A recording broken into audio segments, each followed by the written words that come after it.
The first order of business is to be done with the doubt. So we're going to come back to something that we said earlier. Everyone can relate, or most can relate in some way. So $100,000 in debt, would like to be $100,000 in the black, $200,000 gap. So not likely that that's going to change today in terms of what's actually in your bank account. But it is likely that you could go from doubt to positive expectation if you are willing to stay focused on a steady stream of conversation long enough to get the momentum going.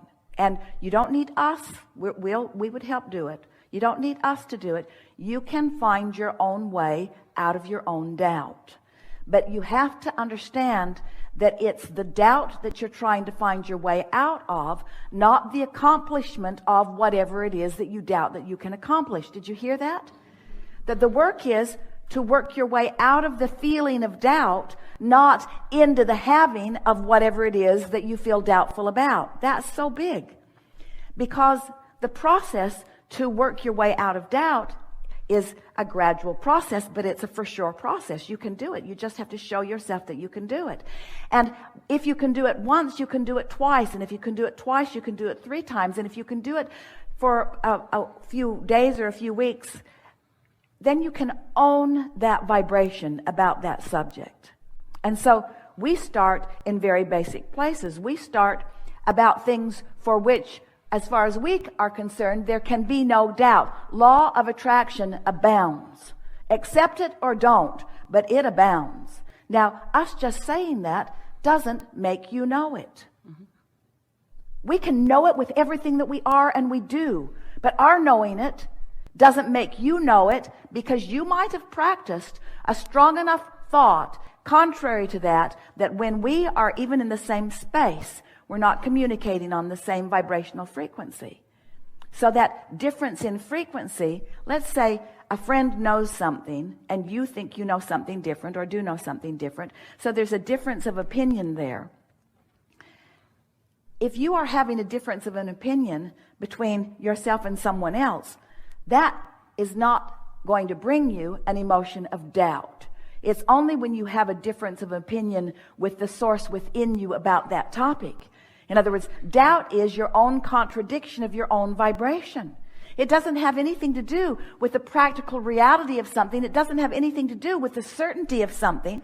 The feeling of doubt is just, I've got contradictory energy. I say I want it, and then I say I don't have it. And I say I want it, and then I say I don't have it. And then I say I want it, and then I say I don't have it. That equals contradictory energy, and that's what equals that feeling of doubt.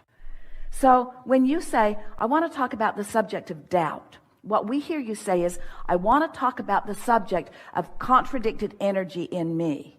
When we hear you say, I want to talk about the subject of contradicted energy in me, we hear you say, I want to talk about my not very practiced focus. I want to talk about my sloppy thinking. I want to talk about me looking at stuff I don't want and looking at it long enough that I get momentum.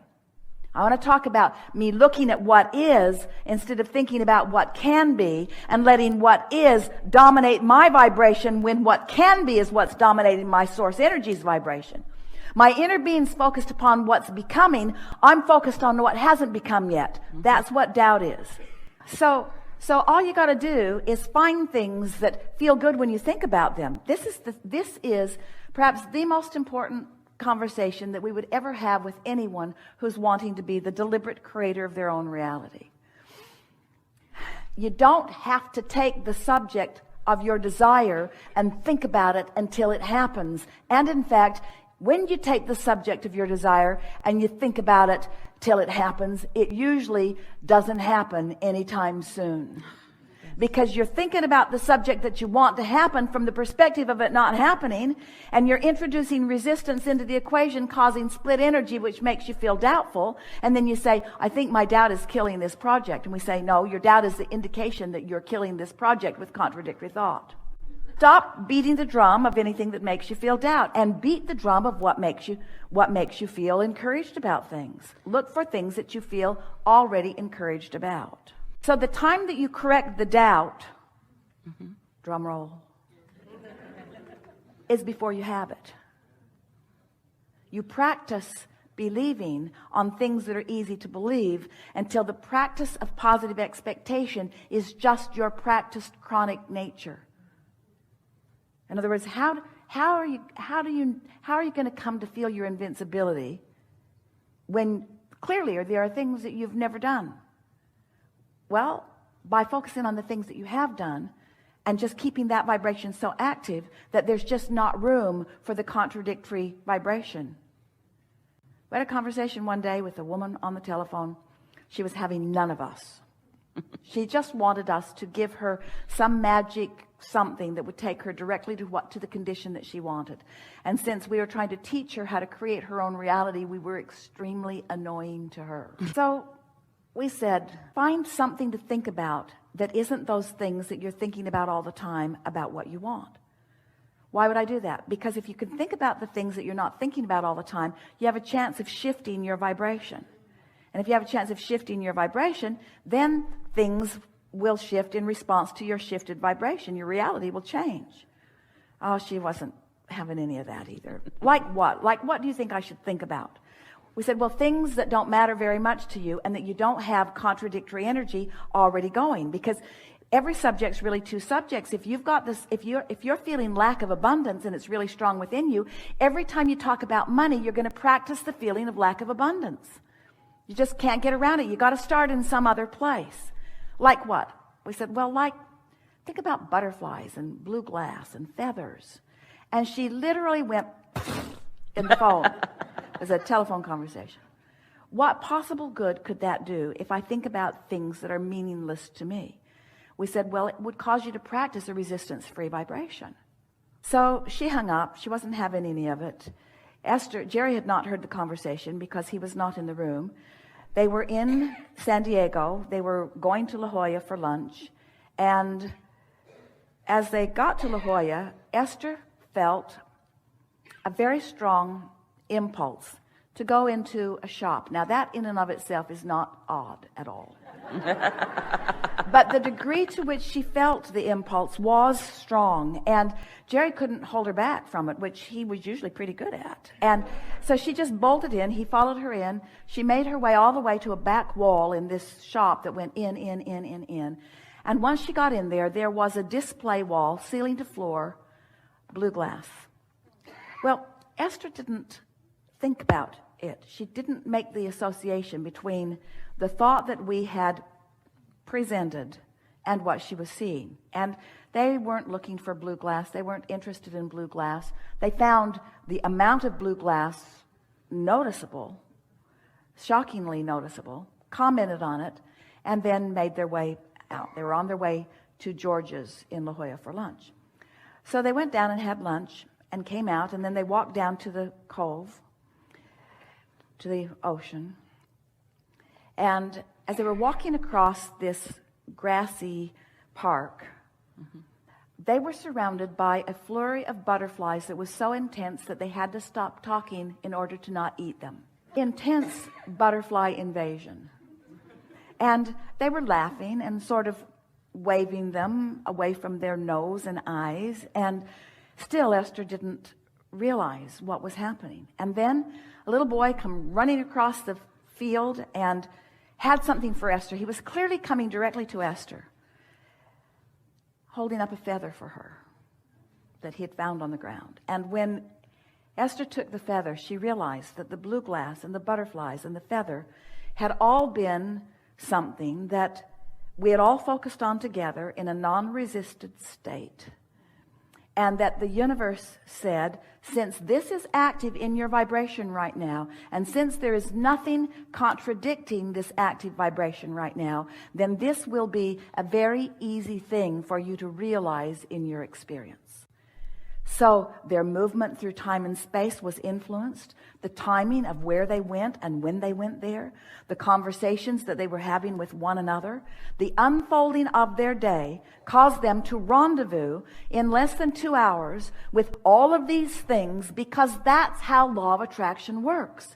When something's active in your vibration, all unseen and seen forces are moving toward the fulfillment of that in your experience, unless you have doubt. And it's not the doubt that we're talking about. The doubt's just the indication of the contradictory vibration, which is only you beating the drum of a subject in contradiction to what you really want. Do you get this? Yes. In other words, you get to create your vibrational atmosphere, and you get to make it as detailed as you want. You get to add the momentum to the things that you want. And this time-space reality, if this time-space reality has inspired within you the desire for something, it is our absolute promise to you that it can deliver the goods in fuller fashion than you have even had the ability to imagine in its fullness, because you haven't imagined it in its fullness. You imagined it in its incrementalness. Increment by increment, you put pieces of it into the vortex, and the universe has brought, by law of attraction, all of these things together. We are co-creating together, you see. Just understand your very important role, and most important, understand your most important work, which is that worthiness factor. So how does worthiness fit in with doubt? Well, worthiness is the emotion that you feel when you're not contradicting your own desire, and doubt is the emotion that you feel when you are contradicting your own desire. And why right now might you be contradicting your own desire? Because you've been practicing contradictory thoughts and they never felt good. Then why am I doing it now? Because you got used to not feeling good. You got used to the feeling of doubt, so much so that one day a woman said, we were trying to encourage her to talk about what she wanted instead of about what she didn't want. Mm-hmm. And she couldn't come up with much. And so we said, well, do you want such and such? And she said, oh, I don't want that. I've already got that.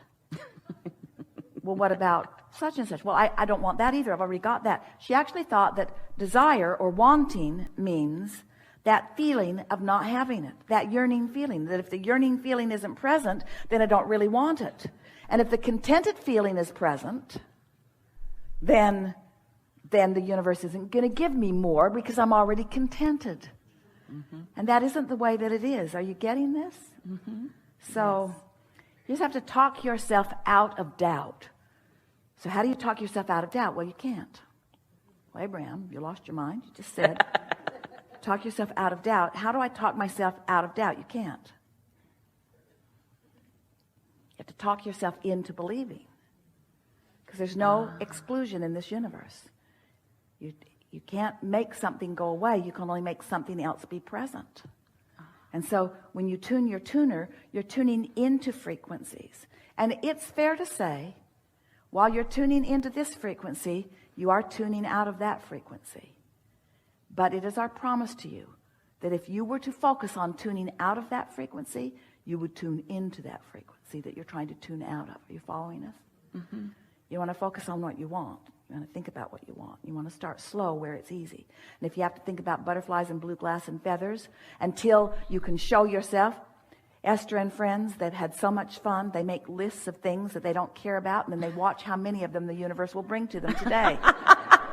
Long list. Let's go find how much the universe can bring us that we don't care about. Oh, we cared about it enough to write it down. We just didn't care about it enough to worry about it. We just didn't care about it enough to doubt it. And we want everything that you care about to get into that category pretty quick.